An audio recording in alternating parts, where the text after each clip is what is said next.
Soy José Carlos Saavedra, soy el conductor de este segundo CADEX, que busca contestar una pregunta bien importante, quizás la pregunta más importante ahora, tanto en términos de salud como en términos sociales y económicos, que es cómo hacemos para reactivar las actividades económicas, prender nuevamente el aparato económico, manteniendo las distancias y salvaguardar la salud de la población. Este es un espacio digital organizado por IMPA, Asociación Empresarial, y el objetivo central de este CADEX, como de los siguientes, es discutir y poner en la agenda temas de la mayor relevancia para el desarrollo del país y convocando a líderes comprometidos con el desarrollo nacional. Como mencioné, la pregunta de hoy día es cómo hacemos para reactivar la economía, y para eso tenemos a distinguidos panelistas. Elmer Cuba, por ejemplo, nos acompaña, que es socio de Macroconsult, nos va a ayudar a contestar la pregunta de qué criterios son los que hay que tomar en cuenta al momento de prender la máquina económica, la secuencialidad, qué consideraciones hay que tomar en cuenta para eso.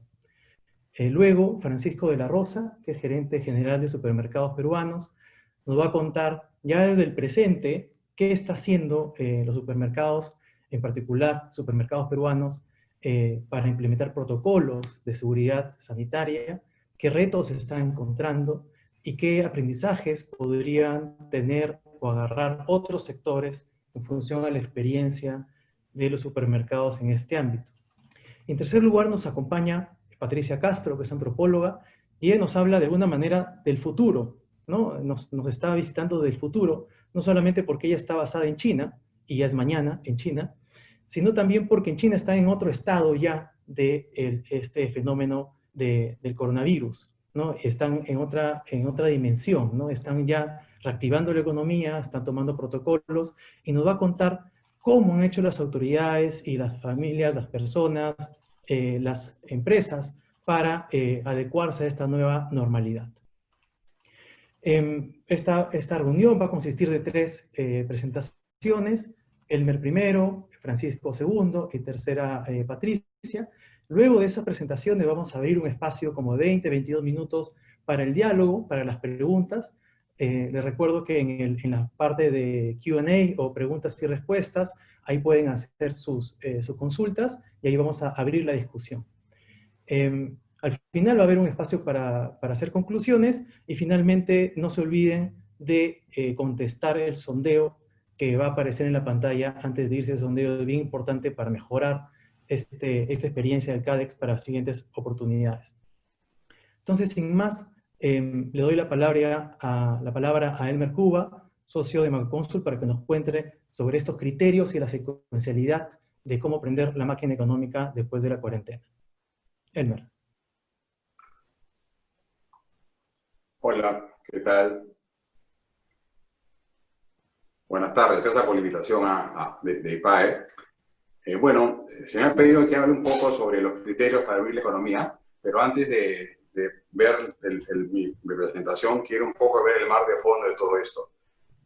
En verdad no hay hoy día un trade-off entre la parte económica y la parte de salud. Es parte del mismo problema. Al no haber vacuna en el mundo ni tratamiento hoy día vigente, los países han optado por las cuarentenas, ¿no? Gran parte de los países en el mundo hoy día están parados con la población en sus casas, esperando, digamos, que bajar la tasa de contagio por un tiempo.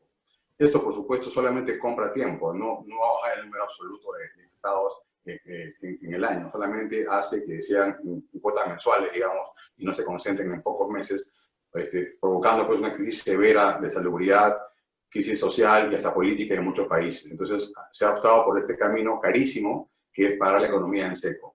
Eso ha provocado en muchos países, y en Perú también, una recesión colosal. Colosal digo porque no tiene precedentes. La velocidad de caída del PBI no tiene precedentes. Ni siquiera hace 100 años con la Gran Depresión, con la velocidad colosal, la economía está parada, ¿no? Entonces, esto va a tomar las semanas que sea necesario. En el caso peruano ya va a ser 6 semanas, quizá puede ser un poco más, dependiendo si cae ese famoso factor de contagio, que es el factor rojo que vamos a ver luego.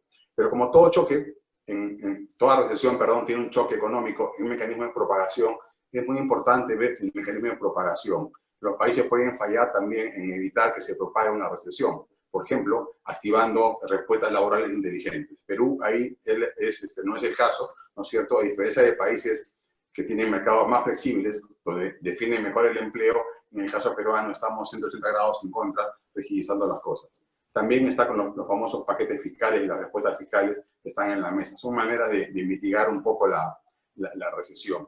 Y el tercer camino es, cuando esto termine, cuando termine la cuarentena, abrir la economía. Pero ¿cómo la abrimos? ¿Con qué criterio abrimos la economía? Porque si la abrimos de manera poco inteligente, de nada habrá servido la cuarentena, pronto volverá a subir la tasa de contagio y volvemos nuevamente a una nueva cuarentena más adelante con costos económicos que esta vez podrían ser impagables, ¿no? Me ayuda con la presentación. Lo que quería un poco compartir en estos pocos minutos es un poco algunas ideas que nos pueden llevar a una mejor política. En el gráfico de la izquierda podemos ver justamente la estrategia del gobierno, de muchos gobiernos, que es bajar la curva, el famoso martillo, de la curva amarilla a la curva roja, ¿no es cierto? ¿Para qué? Para bajar el factor de contagio, que se ve en el eje de la derecha, el famoso RO. ¿Qué cosa es RO? Es la tasa básica de reproducción. Más o menos representa, en términos poblacionales y muestrales, cuántos contagiados hace cada infectado, cuántos puede contagiar. Si RO vale 3, cada infectado puede contagiar a 3, y así a la N es una función exponencial terrible, ¿no es cierto? La idea es bajar esa tasa de contagio.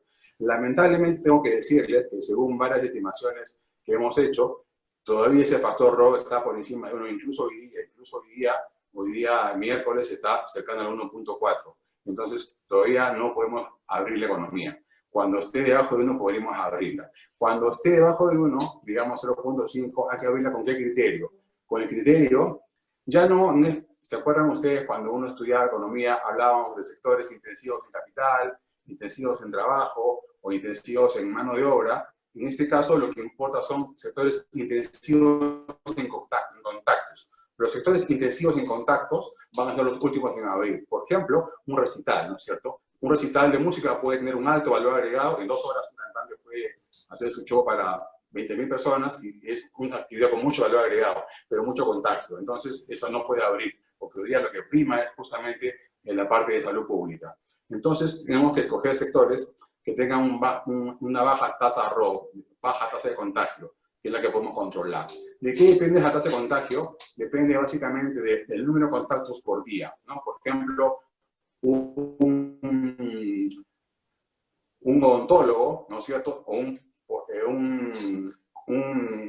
peinador, ¿no es cierto? Tiene muchos contactos al día, ¿no? Por unidad de tiempo, y eso es peligroso. Y también tiene que ver con la probabilidad de contagio. Por ejemplo, si no usa mascarilla, si no usa una protector facial, si no se lava las manos, también puede tener pocos contactos, pero alta capacidad de contagio. Entonces, la combinación de contactos al día por la probabilidad de contagio es importante para bajar el RO. ¿Qué actividades pueden hacer eso? Por ejemplo, una minera que puede tener un campamento, ¿no es cierto? Y por 10 días, 15 días, 20 días, alejarse de la población, hacer test de ida, test de vuelta, tener un RO debajo de 1. Es decir, mientras más bajo tengas el RO, puedes abrir la economía. Y actividades que no pueden abrir, por ejemplo, restaurantes, por ejemplo, servicios, cines, ¿no es cierto? No, eso va a estar al último en la cola, cuando ya se haya descubierto la vacuna o el tratamiento.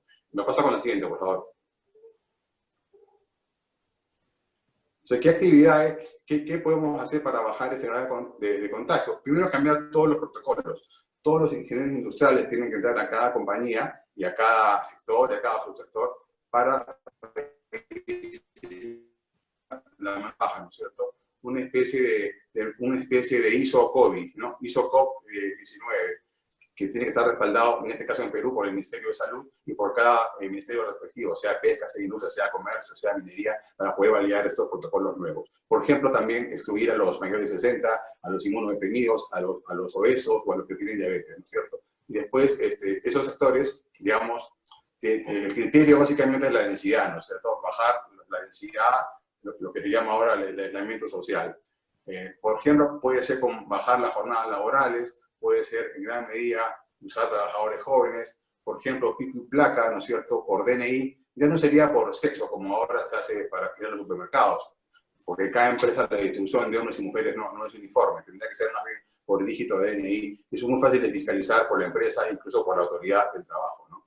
Y test permanentes de entrada y salida. Perú tiene el pecado original ha sido no tener los suficientes test. Entonces estamos navegando un poco a ciegas para ver cuándo levantamos una cuarentena, por sector o por zona geográfica. En otros países donde han tenido mejor desempeño que el nuestro, pueden darse el lujo de abrir incluso distritos por diferentes avenidas, ¿no? Que no es el caso nacional. Me acompaño con la siguiente. Acá, a manera de gozo, ponemos en el eje horizontal la tasa de contagio, ¿no es cierto?, medida por densidad en el trabajo, y en el eje vertical el valor agregado por trabajador. Entonces, lo que están a la izquierda en plomo son de manera tentativa, digamos, a funcionar una vez que se levante la cuarentena, ¿no?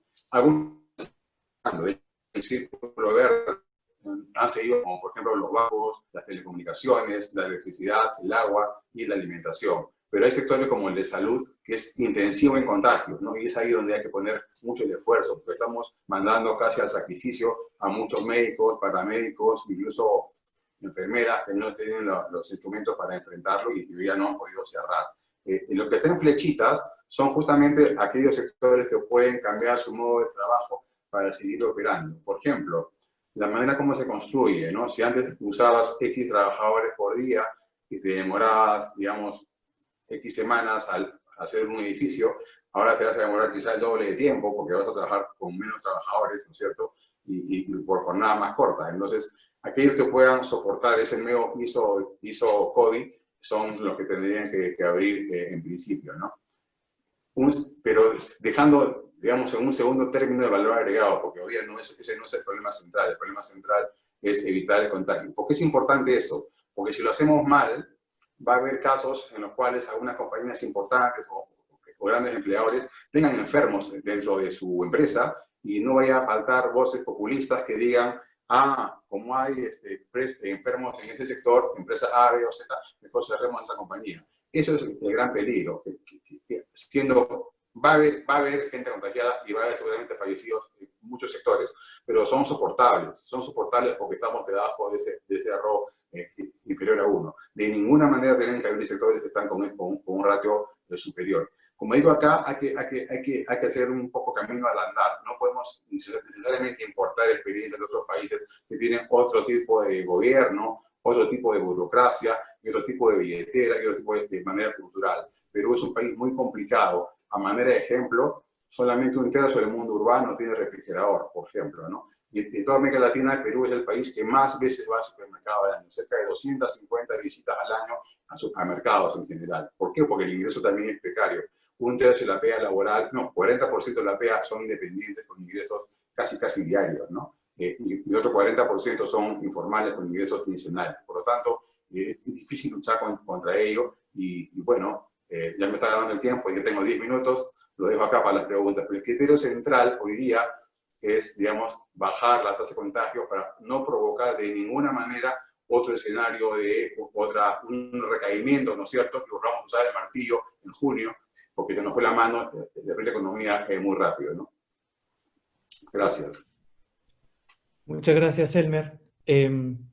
Tomo uno de los comentarios que hiciste y es que uno de los criterios a tomar en cuenta es no solamente la tasa de contactos, sino también la tasa de contagios, y para eso se hace bastante relevante los protocolos, ¿no? Y creo que tenemos la suerte de tener con nosotros a Francisco de la Rosa, el gerente general de Supermercados Peruanos, que es un sector y que en esta empresa ya están aplicando protocolos y nos pueden contar su experiencia al respecto. Francisco. Hola José Carlos, muchas gracias IPAE por la invitación. También contento de poder compartir con ustedes, somos una de las pocas actividades que ha estado en operación durante estas 4 semanas de cuarentena, y en la realidad peruana hemos ido aprendiendo rápidamente con los cambios que hemos tenido que implementar, y hemos ido aprendiendo de cómo implementar prácticas sanitarias, y eso es lo que quisiera compartir con ustedes. Bueno, acá tengo anotado las prácticas, las separé en 3 partes. Primero, las relacionadas con los colaboradores, con los clientes, y después cuando tenemos protocolos sanitario en los casos ya sea de sospecha como de casos positivos de coronavirus. Primero, una comunicación que creo que esto quiero ser súper enfático. La comunicación nunca va a ser del todo, o sea, nunca vamos a poder comunicar con exactitud, digamos, y entender lo que está pasando a los colaboradores cuando no viven el caso muy de cerca, ¿ya? Entonces tenemos, tanto los protocolos en la casa, como los protocolos a seguir en el trabajo, son una cosa que tenemos que evangelizar, y nunca van a ser suficientes los esfuerzos comunicacionales. No basta con distribuir, digamos, protocolos escritos. Esto es un trabajo en que los líderes tienen que hacer un cambio de hábito, un cambio de conducta de la gente en tiempo récord. Y ese es el desafío más importante. El uso de las mascarillas, de los guantes, súper relevante. Y también esto que pareciera algo sencillo, hay que considerar que las mascarillas, los guantes son escasos en este momento. Así que creo que las actividades que van a empezar a funcionar tienen que ya prepararse con el abastecimiento de estos materiales. Nosotros le pedimos una declaración de salud y medición de temperatura al ingreso de cada uno de los colaboradores. Esa declaración de salud nos tiene que decir el colaborador que se siente bien para poder hacer el ingreso, ¿ya? Es tiempo de confiar el unos con los otros. O sea, si un colaborador dice que se siente mal, se va a la casa. Yo creo que la confianza es una de las cualidades que tenemos que desarrollar en esta emergencia. Yo tengo que confiar, nosotros como empresa tenemos que confiar en nuestros colaboradores, y nuestros colaboradores tienen que confiar en nosotros. Tenemos que confiar en las autoridades, y las autoridades tienen que confiar en la empresa privada. No puedo mandar al que se siente mal a pedir un certificado médico porque lo estamos exponiendo a ir a los centros de salud. Entonces es importante la confianza en este minuto. Un llamado también cada hora a la limpieza de manos de los colaboradores. En las tiendas tenemos un protocolo en que cada hora la gente se tiene que parar, limpiarse las manos y limpiar todas las superficies en las que ha tenido contacto. Otra de las medidas que hemos tomado son separación de squads de colores por grupos de trabajo. Ya los separamos claramente, los amarillos, los azules, y si ustedes van a nuestras tiendas van a ver que tienen un pin de color en la chaqueta. Con esto también mitigamos los riesgos de propagación del virus, y en caso de detectar un caso positivo, sabemos cómo aislarlo. Después, protocolo y educación de distancia social, y almuerzo diferenciado, uso de servicios descartables. Preferimos que los alimentos vengan directamente de la casa y no tener que preparar los alimentos en los lugares, digamos, comunes de las tiendas, en las partes de almuerzo. Yo diría que en esta parte de los colaboradores, súper importante la transparencia en la comunicación, la constancia y la rutina comunicacional de todos los líderes. Como les decía, es algo que, una tarea súper difícil de tener que cambiar hábitos de conducta en tiempo récord. Por el lado de los protocolos de sanidad de los clientes, esto no lo hacemos todos, esto es una responsabilidad social de todos. Solo no podemos luchar contra el virus, depende de los cambios conductuales de todos nosotros, y aquí nos hemos visto en la obligación de pedirle a nuestros clientes el uso de mascarillas obligatorias, que al principio fue algo muy doloroso. Tuvimos bastantes fricciones con muchos clientes que se rehúsan a usar las mascarillas, por increíble que les parezca. Y bueno, eso es un cuidado que también debemos tener con los colaboradores. Los colaboradores tenemos que estar siempre con ellos y garantizar que la gente que va a ingresar a la tienda va a tener las mascarillas, les da tranquilidad y seguridad. Hemos implementado micas en las cajas para tener un distanciamiento entre los clientes y los cajeros. Tenemos áreas demarcadas para que los clientes se separen al momento de hacer la cola en la caja. Y en cada una de nuestras tiendas, tanto al ingreso como en la salida, proveemos a nuestros clientes de alcohol gel. También tenemos una limpieza exhaustiva de los carritos, y estamos en proceso de piloto de otras iniciativas, como establecer direcciones en los pasillos de las tiendas, o sea, que no se crucen en los pasillos la gente, sino que los pasillos tengan un solo sentido de circulación. Otra cosa que también estamos piloteando es que todo cliente tenga que usar un carrito, tenga que entrar con un carrito y no con canastilla, para así poder conservar la distancia.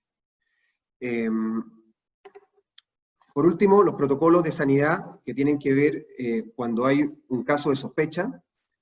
Tenemos un doctor virtual, que yo creo que esto es fundamental. Muchos de los chicos que han presentado alguna sospecha han ido a tomarse la prueba y han salido negativos, pero después se han contagiado y creemos que el contagio lo han tenido en los centros donde se toman las pruebas. Así que establecer un doctor virtual en donde pueda escuchar cada uno de los casos y determinar si las sospechas son fundadas para ir a hacerse la prueba, creo que es fundamental. Después tenemos un seguimiento a cada uno de los casos con asistente social. Cuando los resultados estamos a la espera de ello, tenemos que hacer el seguimiento de la emisión de los resultados. Los resultados son entregados a cada una de las personas. Entonces tenemos que estar llamándolo permanentemente para que nos comuniquen ese resultado. Hay muchas personas que tienen miedo de entregar el resultado. Son las únicas probablemente del grupo familiar que en estos momentos están trabajando. Y por lo tanto tienen temor a permanecer enfermos o a que la empresa pueda hacer algo a pesar de toda la comunicación que hemos tenido con ellos, de que toman una cuarentena obviamente con goce de sueldo. Pero sin embargo siempre existe el temor y hay muchos casos que no comunican. Entonces el seguimiento, la asistencia social es fundamental. Luego de la prueba, el colaborador, si sale positivo, obviamente no vuelve, y también estamos separando al listado de personas que han tenido cercanía con el resultado positivo. Desinfectamos la tienda, hay unos protocolos de desinfección que también están autorizados por el MINSA, y también tenemos una charla informativa con todos los colaboradores. Aquí este es el momento de la verdad. Cuando se detectan los casos positivos, uno se da cuenta del miedo que genera esta enfermedad, la desinformación que existe, y es importantísimo el trabajo de los líderes para poder informar adecuadamente, para poder sacar el temor, el miedo de la gente, para poder seguir adelante, y también poder darle respuesta y atención a casos específicos, como cuando la gente tiene personas de riesgo viviendo con ellos en su casa y de mucha preocupación. La charla informativa de los líderes entonces es fundamental. Aprovechamos de reforzar los protocolos, y yo creo que acá lo siguiente ha sido la clave. Un doctor presencial que le pueda hacer exámenes a todos los chicos en las tiendas, y ese examen no solamente los tranquiliza en términos que han sido revisados, sino que también aprovechamos de tener charlas informativas uno a uno del doctor con cada una de las personas. Por último, también hemos llevado a cabo una campaña de vacunación masiva de influenza, que también, si bien no combate el coronavirus, pero sí las personas van a contar con mayor defensa en caso de contraerlo. Creo que en esta parte la transparencia, en la cual comunicamos los casos a los clientes, también es importante, y yo siento que todavía en esta parte nos falta avanzar cuando encontramos un caso de coronavirus positivo, en poder hacer los test a toda la tienda. Yo creo que tanto el sector público como privado tiene que hacer un esfuerzo en los test y poder efectivamente aislar a quienes presentan positivo coronavirus, que no siempre son sintomáticos. Existe un porcentaje importante de personas que son asintomáticas y que en el caso de tener coronavirus en una tienda debemos de separarla. Eso es. Muchas gracias, Francisco. La verdad es que impresionante todas las adecuaciones y cambios que se están haciendo. Mencionas algo bien importante de que no solamente bastan reglamentos o normativas, sino también se necesita cambiar la manera en que nos relacionamos, ¿no? Y lo importante es ver cómo esto se puede extender a otros sectores, ¿no?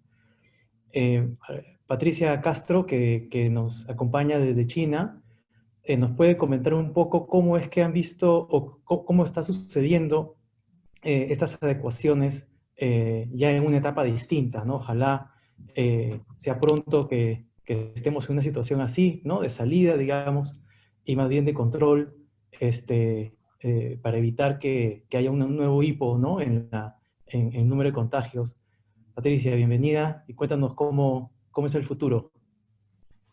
Muy buenas tardes del martes, ¿verdad? En Lima, aquí estamos ya en miércoles, estamos en el futuro, efectivamente, y vivimos ahí. Voy a dividir esta charla en 3 partes, que me parecen sumamente importantes porque cada una de ellas va a explicar la siguiente. Empecemos con esta foto que espero que tengamos ya visualizada, ¿sí? Y pongamos mucha atención a esta foto. Que es sumamente interesante por una razón, porque refleja la otra China. Como siempre decimos, China no es una sola, son muchas Chinas en una sola.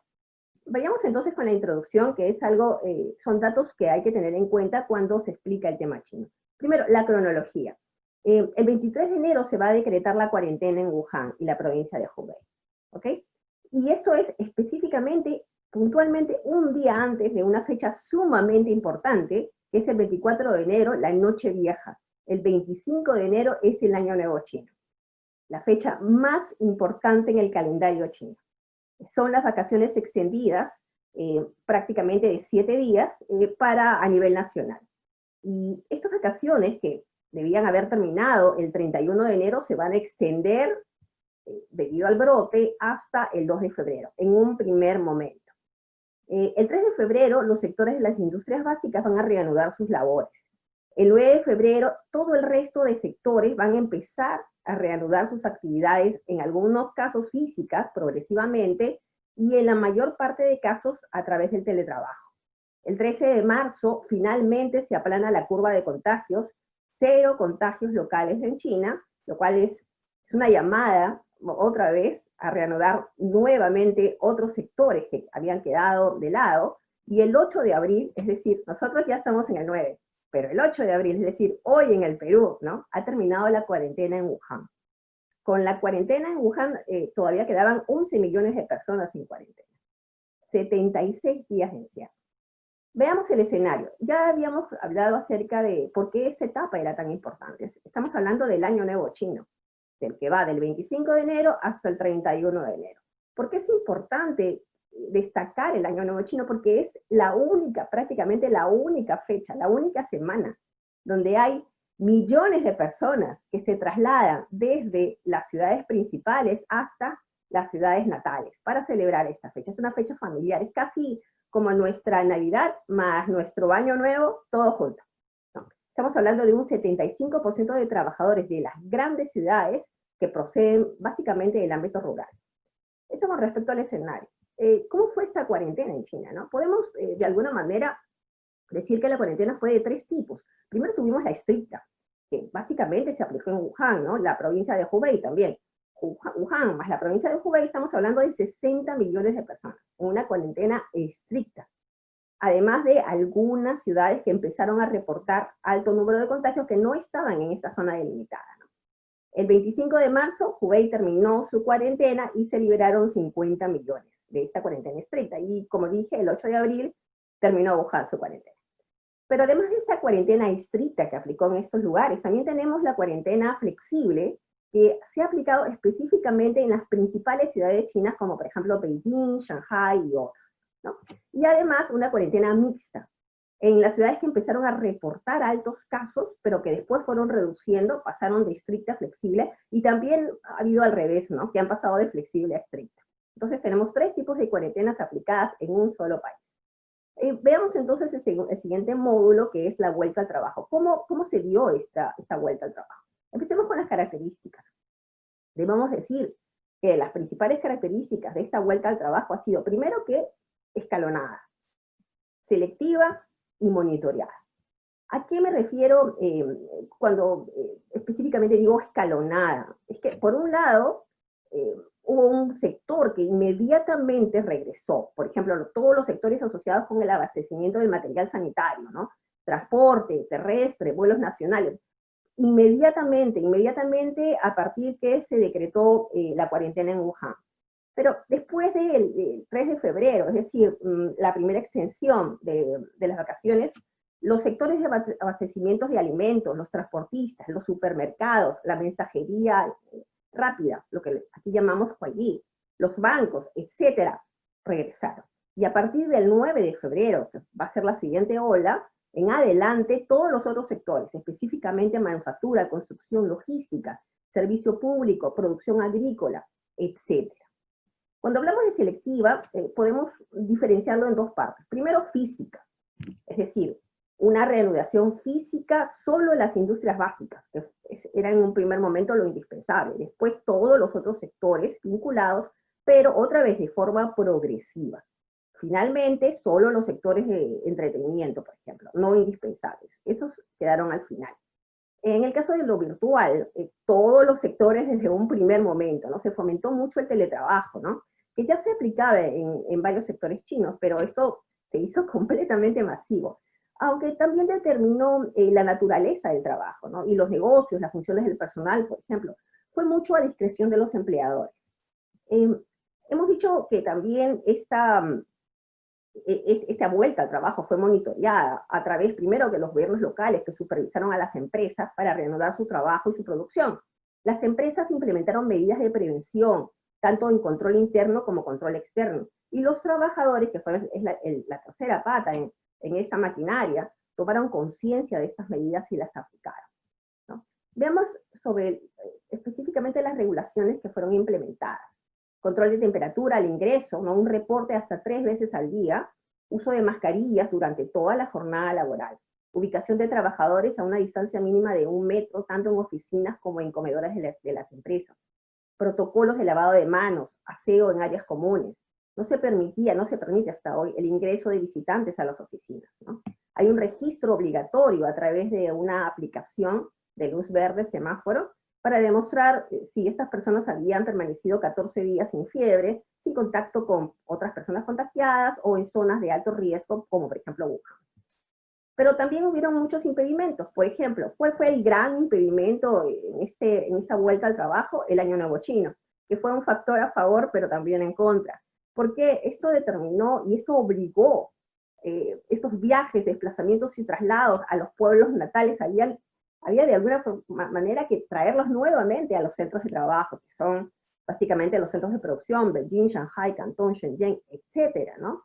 Mientras que los pueblos natales usualmente están en lo que se llama la columna vertebral montañosa de China, que es el interior de China. Estamos hablando de un 75% de trabajadores rurales. ¿Y qué pasó con la cuarentena? Se perdió todo tipo de interconexión. Las grandes compañías chinas, para poder traer a su personal hacia las ciudades, implementaron charters. Trajeron a miles de trabajadores a través de estos vuelos charter que cada compañía, por supuesto, lo financió, ¿no? Por supuesto, estoy hablando de las compañías grandes, ¿no? Sin embargo, todo este trabajo y todo este movimiento fue muy lento, fue muy progresivo. Por lo tanto, se ralentizó la incorporación física del personal. La incorporación fue por turnos, fue por días rotativos, y esto era para no generar alta concentración de personas. Hasta el 50% del personal recién volvió a las actividades en una primera etapa, ¿no? Pero también podemos hablar que esta vuelta fue, digamos, mixta. Por un lado, física, sí, pero también virtual. En algunas compañías se alternaba, ¿no? Un día físico, se iba a la compañía, y al día siguiente teletrabajo, y al día siguiente la compañía, ¿no? Y esto funcionó a discreción de las empresas. Ahora, también hay otro tema importante que recordar y que ha jugado, digamos, en contra del personal, ha sido que todo el personal que viene de provincia o de otra ciudad tiene que pasar obligatoriamente 14 días de cuarentena cuando llega a la nueva sede. Entonces esto ralentizó también todo el proceso. Pero así como hay ciertos obstáculos, también hay muchas ventajas y fortalezas. Vamos a hablar de algunas ventajas, solamente algunas ventajas.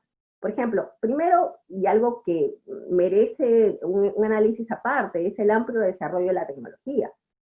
Segundo, la gran cadena de mensajería rápida, o Kuaidi, o servicio de delivery que existe en China. Y tercero, los hábitos de compra de los consumidores, ¿no? El amplio desarrollo de la tecnología, existe un desarrollo muy importante del comercio electrónico a través de plataformas, aplicativos, es decir, la compra online no empezó recién con la cuarentena, existía ya hace muchos años en China, ¿no?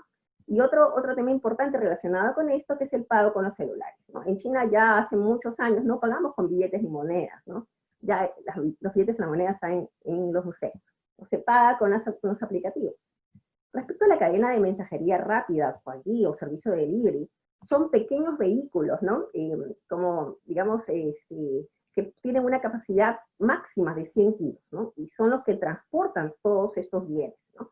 Se evitó el contacto mano-a-mano al momento de entregar la compra, ¿no? Que era depositada en un stand al ingreso de los complejos residenciales, ¿no?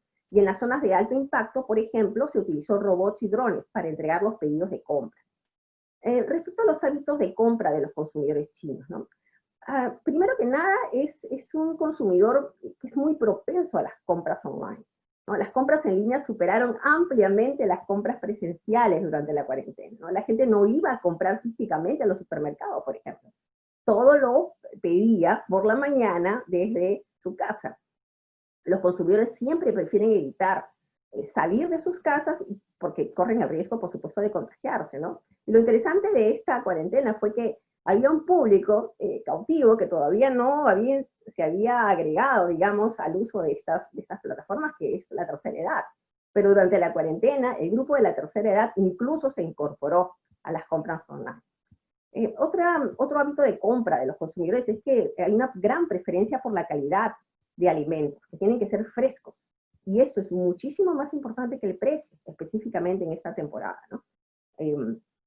Compras muy altas en frutas, vegetales, víveres de primera necesidad, específicamente a través de plataformas online de alimentos, ¿no? Que hay muchas, y son muy competitivas entre sí, ¿no? Hay una gran preferencia por artículos de salud, los máscaras, medicamentos, suplementos.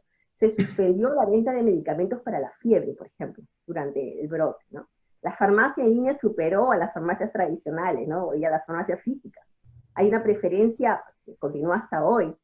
Hay un repunte muy grande por artículos de limpieza, todo tipo de desinfectantes, ¿no? Lo personal, como del aseo personal, como también de la casa, como también de la ropa, etcétera, ¿no? Y además, en el caso siempre el consumidor chino prefiere los alimentos frescos, pero en el caso de adquirir alimentos preparados, por ejemplo, comidas, ¿no? Esas comidas estaban acompañadas por una tarjeta de seguridad para la entrega, ¿no? En esta tarjeta de seguridad se incluía la información del proveedor, el cocinero, el repartidor, ¿no? Toda la información de salud, es decir, su temperatura en el momento que preparaba este alimento. El tercer módulo lo he titulado La Nueva Normalidad. La nueva normalidad en realidad es un concepto antiguo en China. Antiguo, en el 2015 fue acuñado por el presidente Xi Jinping, y en realidad este concepto fue acuñado básicamente para la economía, ¿no? Según el plan, según esta nueva normalidad, ¿no? La población china estaba acostumbrada a un crecimiento económico desaforado. En los últimos años ahora debía ajustarse a 3 situaciones nuevas. Esto es en el 2015. Primero, debían pasar de una etapa de alto crecimiento a un crecimiento medio alto. Segundo, deben mejorar y actualizar sus estructuras económicas y todo lo que esto implica. Y tercero, deben guiar a la economía por la innovación y ya no por la inversión, ¿no? Uno de estos alcances de la nueva normalidad en el 2015 fue precisamente el sector tecnológico. El sector tecnológico en China atravesó por 3 momentos claves, específicamente desde 2008. Estos fueron la clonación, copiaban mucho; la adaptación, empezaron todo eso que copiaban, lo empezaron a adaptar a su propia realidad; y finalmente la innovación, ¿no? En la innovación, en ese estadio de la innovación ha sucedido esta cuarentena. Ahora, vemos que solamente en el sector tecnológico un amplio desarrollo de todo tipo de aplicativos relacionados con la salud, los drones, los robots, los cascos de temperatura corporal, etcétera, ¿no? Muchos de estos basados en inteligencia artificial.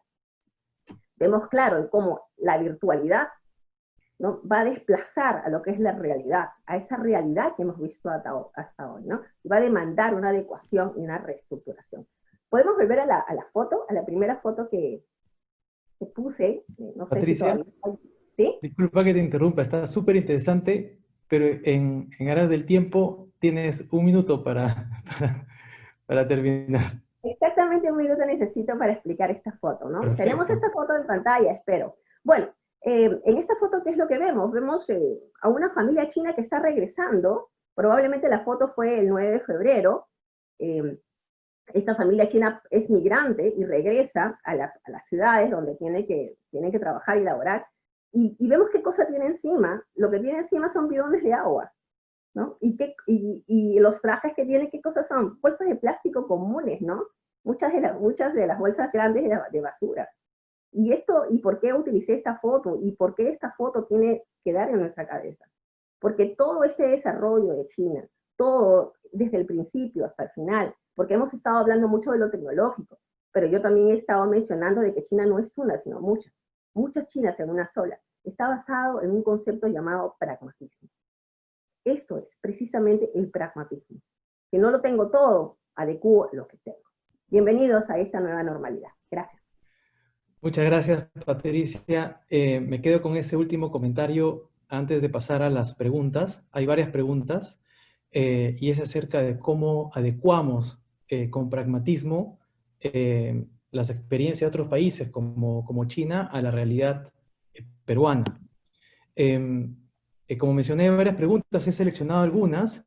Esta primera es para Elmer. Elmer, tú comentaste acerca de este ISO COVID-19, ¿no? Que de alguna manera permitiría certificar, ¿no? a las empresas que de alguna manera ofrecen garantías o seguridad o protocolos adecuados. La pregunta concreta es si es que ¿cómo sería la realidad, la puesta en realidad de ese ISO COVID? ¿Sería a nivel sectorial? ¿Quién estaría a cargo de eso? ¿Quién lo diseñaría? ¿Cómo sería el proceso de ese ISO? Es una suerte de ISO, ¿no? Le he puesto ese nombre genérico, no es que la empresa de ISO lo va a hacer. Es una suerte de ISO que tiene que ser, digamos, aprobada por el ministerio de ese sector, ¿no? Si es pesquería, si es industria, comercio, lo que fuese, el sector público con el MINSA, ¿no es cierto? Para que puedan ser validados. Tenemos poco tiempo, tenemos 2 semanas para hacer eso, ¿no? Para que puedas tú ya arrancar. De otro modo lo va a hacer el sector público solito, ¿no? Ya sabemos que los burrógrafos no son los mejores, nunca en ningún país están tan cerca a la realidad como el que realmente opera las cosas. Tiene que apurarse para tener eso. Operan haciendo, por ejemplo, alimentación, telecomunicaciones, energía, y ya están con esos procedimientos, ¿no? La idea es que los que no están operando puedan rápidamente iniciar con nuevos protocolos para prender nuevamente la economía, ¿no? Claro, de acuerdo con eso. Hay una segunda pregunta para Francisco y tiene que ver con, claro, mencionaste todos los esfuerzos y protocolos, ¿no? que se están haciendo en supermercados peruanos. La pregunta es, ¿qué tan replicable crees que es eso, en base a tu experiencia, para empresas de menor tamaño, ¿no? Empresas pequeñas que tienen probablemente alguna de ellas menor capacidad organizativa? Eso por un lado, y aprovecho para hacer la otra relacionada con el sector en el que tú estás y la experiencia que han tenido. ¿Cómo ha sido en este proceso la relación con las autoridades? ¿No ha sido de colaboración, de discusión? ¿Cómo ha sido? Porque eso es algo que van a enfrentar otros sectores hacia adelante.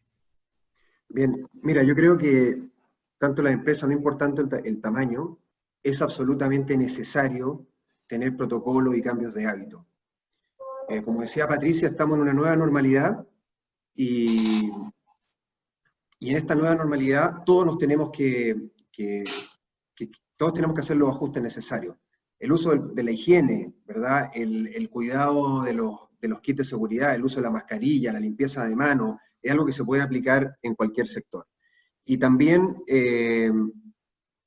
los protocolos en casos de tener un positivo o de tener sospecha de que alguien pueda contraer la enfermedad. O sea, son absolutamente practicables todos los protocolos, ninguno es de una gran inversión. Estamos hablando de higiene y cambios de hábito, de distanciamiento, no fáciles de aplicar porque es un cambio conductual importante, pero que no significan una gran inversión tampoco. En cuanto a cómo ha sido la relación con las autoridades, Bueno, yo creo que todos hemos ido aprendiendo, tanto las autoridades como nosotros, y lo que les decía, que la importancia de la confianza que tenemos que tener, la responsabilidad social entre todos, y entender que entre todos estamos luchando contra esta pandemia.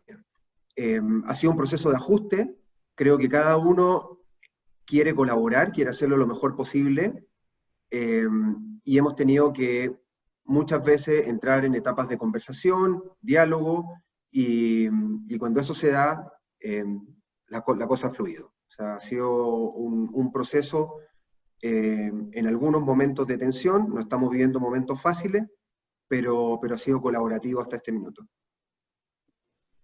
Gracias, Francisco. Patricia, hay una pregunta para ti que tiene que ver con qué tipo de innovaciones o emprendimientos o cambios en la manera de organizarse, en que las empresas han estado, digamos, aprendiendo de este nuevo entorno para poder dar servicios y sobrevivir. ¿Has visto negocios nuevos? ¿Has visto sectores que han aprovechado esto mejor que otros?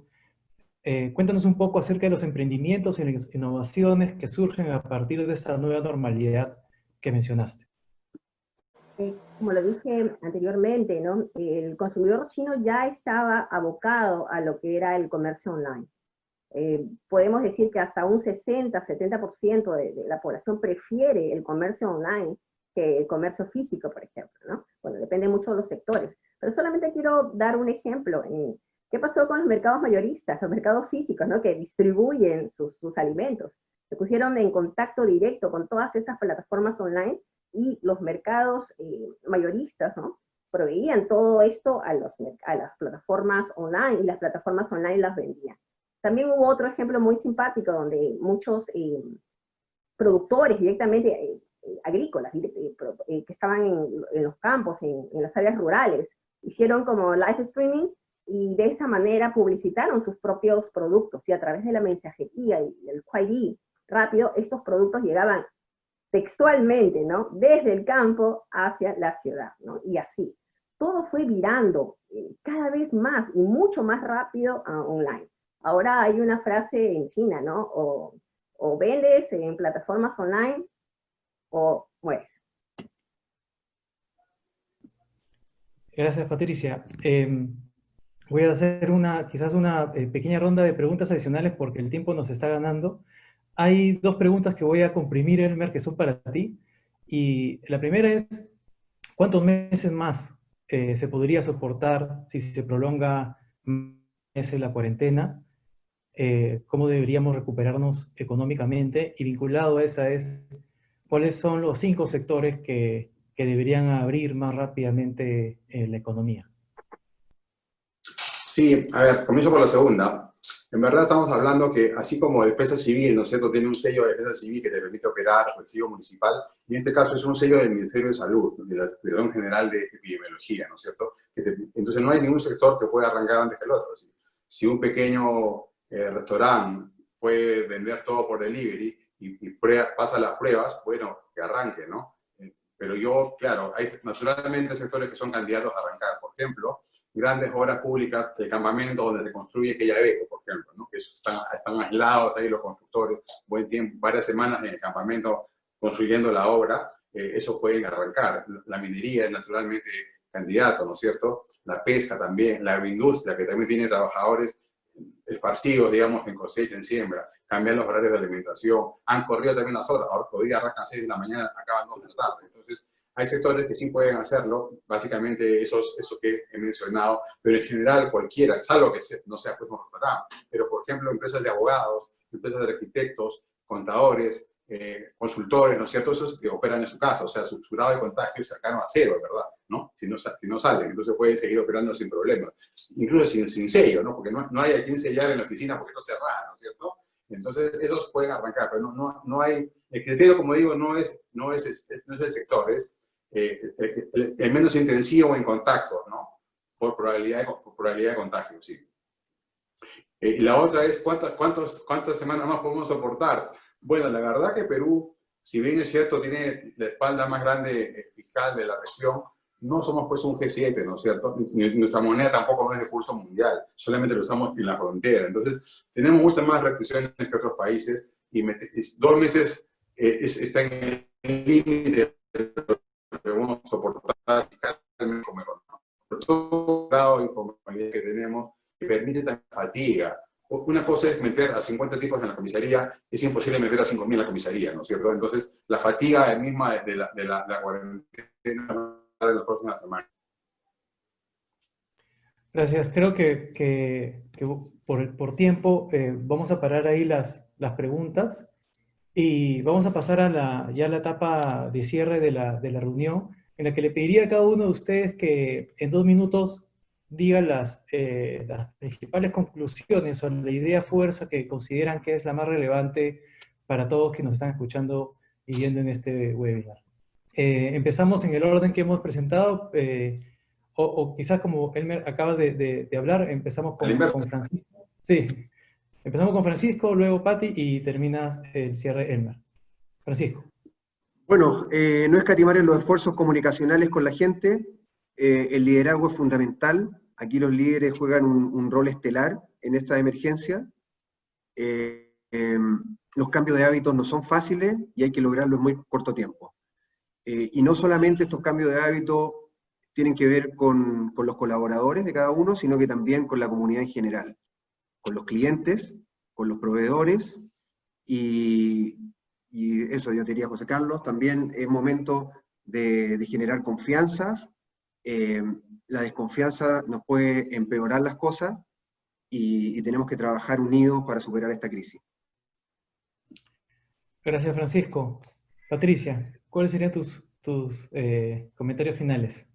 Es solamente para decirles que China es un caso paradigmático, ¿no? Siempre digo que China es un planeta, ¿no? Es algo muy, muy, muy diferente y muy distinto a nuestra propia realidad. Sin embargo, China también tuvo un inicio que tiene tres etapas muy marcadas, ¿no? La clonación, la adecuación y finalmente la innovación. Ese fue el camino hacia su propio desarrollo tecnológico.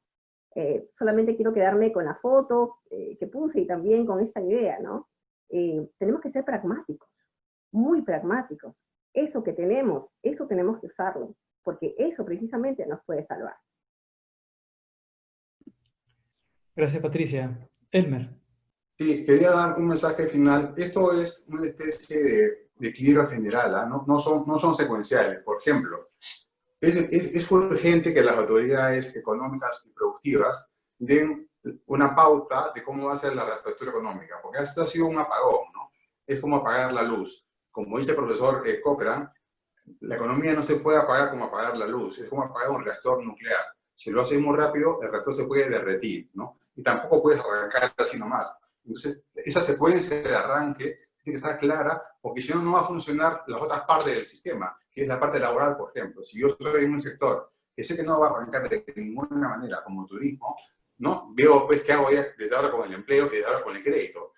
Igual este paquete fiscal del mes, para financiar el capital de trabajo, tengo que saber cuándo voy a arrancar. Si voy a arrancar en julio, veré si aguanto o no aguanto hasta julio y cuánto más tengo que pedir al accionista. Entonces, estas patas, digamos, no se mueven separadas, se mueven al unísono. Se requiere, para calibrar bien el requerimiento de capital o de capital de trabajo, o crédito, o la parte laboral, requiero también cuándo voy a salir. Entonces, ese cronograma de salida tiene que estar ya muy claro en la pared, ¿no? Que el día que se acaba la cuarentena, que no está claro que sea el fin de mes, para el orden de salida. Ese orden de salida tiene que ver con también las respuestas laborales y de respuestas de políticas públicas fiscales, en este caso. No son independientes, ¿no? Si no se ponen a interactuar, va a ser más costoso. Vamos a salir de la recesión, pero en más tiempo y con más dolor. Y mientras más nos demoremos, es peor, porque el desempleado de hoy no lo vuelves a llamar en la próxima semana, oye, me equivoqué, no te debí despedir, ya te despedí, ¿no es cierto? Entonces, el desempleo es lo último en moverse en una recuperación, ¿no? Entonces, se recupera cuando ya la economía está creciendo. Entonces, eso hay que cuidarlo mucho, ¿no? Cada día es clave acá.